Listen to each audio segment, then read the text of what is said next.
Нажимиденов Жумикен Сабырович – казахский поэт, писатель и переводчик, автор слов нынешнего гимна Казахстана.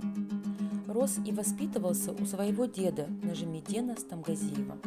Именно он привил мальчику любовь к слову, истории Родины, а также традициям казахского народа, что оказало влияние на формирование его личности. Друг, мы равны перед судьбою, мечты мы делим и побои. Как два козленка мы привязаны за колышек один с тобою.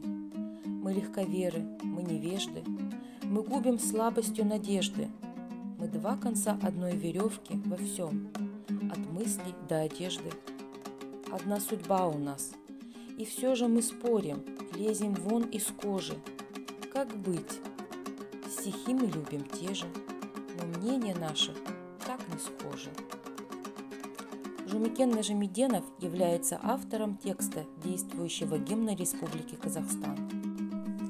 Текст песни «Менің Казахстаным» был написанным в начале его творческого пути в возрасте 21 год. Тогда на его стихи «Мой Казахстан» музыку написал композитор Шамшир Халдаяков.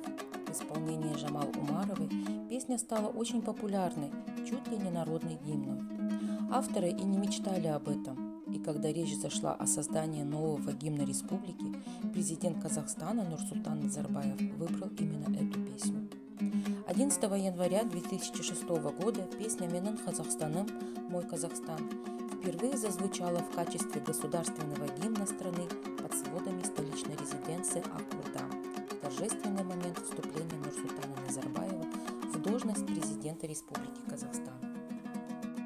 В Казахстане 2021 год объявлен годом независимости. В связи с этим республиканская акция «Одна страна, одна книга» посвящена 30-летию независимости страны.